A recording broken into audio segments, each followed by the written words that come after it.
With our usual announcements, thanks again for everyone adjusting your schedule briefly for this week.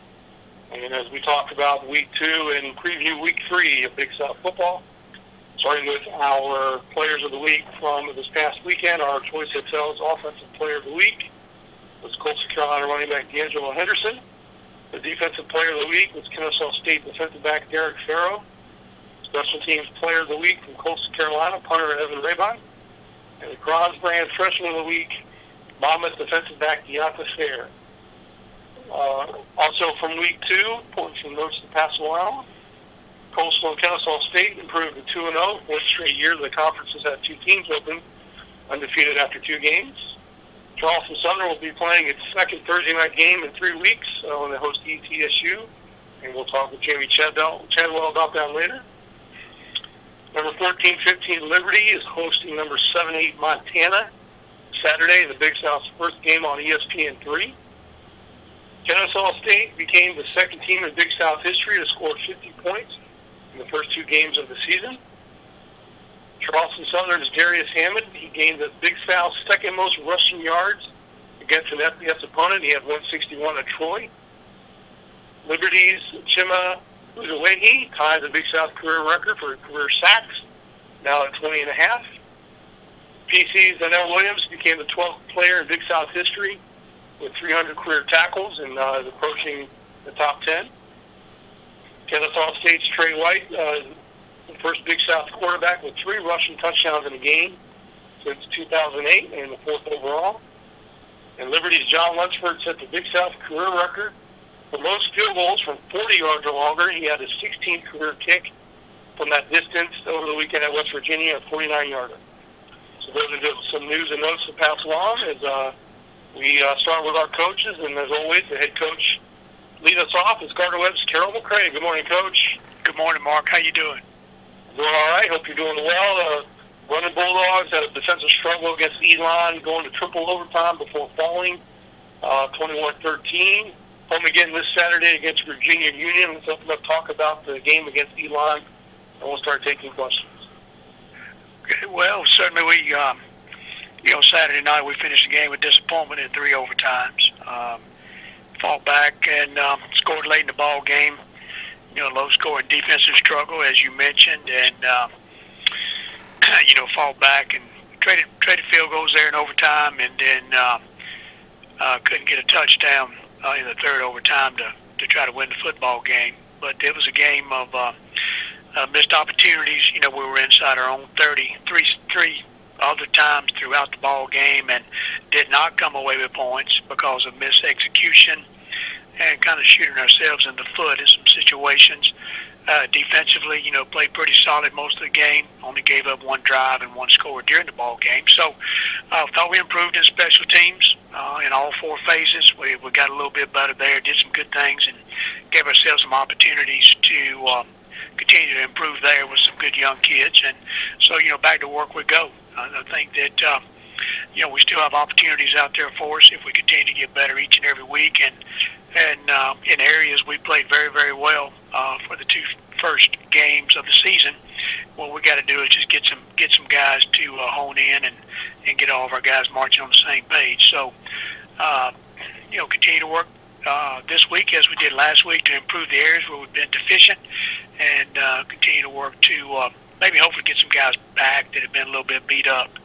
But facing a good Virginia Union football team, Coach James has done a good job with their program. They're 2-0, coming in here with a lot of speed and a lot of transfers from Division I schools. So they'll have a fine-looking football team, and as play every week, everybody will tell you that the teams you play are going to be good enough to beat you. So what we need to do is make sure we improve our football team and try to improve our chances during regulation, and hopefully we'll go into overtime, then we can find a way to win one. So trying to win 1 game right now, and we're going to do it, play by play and quarter by quarter with some young guys and see if they'll grow along with us as we head through the season. All right, Coach, thanks very much. At this time, we'll start taking questions for Gardner Webb head coach Carroll McCray. To ask a question, please press *1 on your phone at any time, or click the Q&A link near the top of your browser and click raise hand if you joined us via the web. And Coach, I'll start off with a couple questions while we wait for some to come into the queue.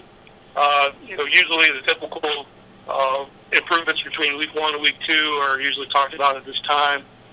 You mentioned some improvements. You also mentioned some deficiencies. First, talk about some of those improvements that you did see from week 1 to week 2. Well, I thought we saw improvement, as I said, in our special teams. We really had some issues, I thought, coming out of the South Alabama game, and I thought that we regrouped and really grew in our 4 main phases of our special teams. And then I thought we tackled the football better on this past Saturday than we did at South Alabama. So I thought we improved there. We actually had some individuals offensively that played a little bit better. We had some linemen that played better in spurts, playing some young guys. So we saw some growth. But right now we're seeing a lot of inconsistency in areas. And I think, the motto for the week will be, be more consistent with the basic things that allow you to be successful. All right, Coach. And what about some of the things that you still need to work on, some of those deficiencies that occurred in the Elon game? There's no doubt red zone. Red zone got us. We crossed it 33 times, and we didn't finish any drives off. And then we ended up having the ball on the ground too much. So we got to continue to work to make sure we keep possession of the football. We had two fumbles and an interception on the last play of the game, throwing the ball in the end zone there in the third overtime. So continue to work on the fundamentals of keeping the football in our hands and making sure we're stingy with it. And then once we get inside that 30, 20-yard line, we really got to focus. We got to lock in with some young guys. Everybody's got to do their job to make one play at a time happen so we can cross the goal line. So that'll be a huge, huge emphasis for us this week. And another question regarding your defense. Pretty much solid throughout the game until obviously the extra point, or to the extra sessions, I should say. Just with Tanner Burge, the usual guys, Tanner Burge, Aaron Cook, Chad Jeter, O.J. Mal, Ivan Toomer, just how well they played, how they're getting back to playing as a unit, and then how you see that going forward. Well, I think that I thought as a group they played better together. This past week, we did see improvement there.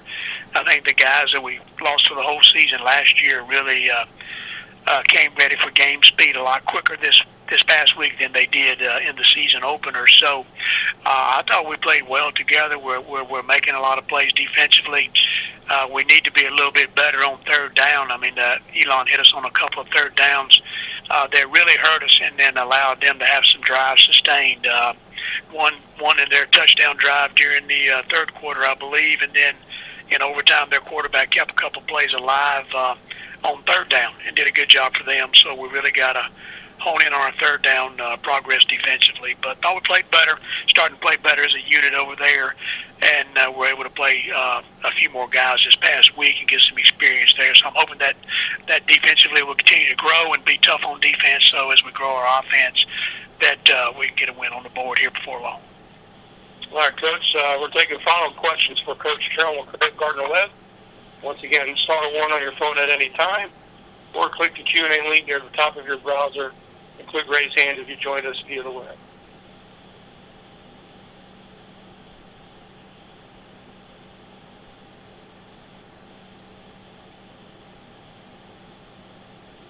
While I'm not seeing any questions in our question queue, I'll just open it up, make sure there's no final questions that someone's trying to get in. Any last questions for Coach McCray? All right, hearing none, Coach. Thanks for your time this week. Good luck Saturday against Virginia Union. Okay, thanks a bunch. Good luck to all the Big South teams as they head forward. Thank you, Mark. Bye. All right, thank you, Coach.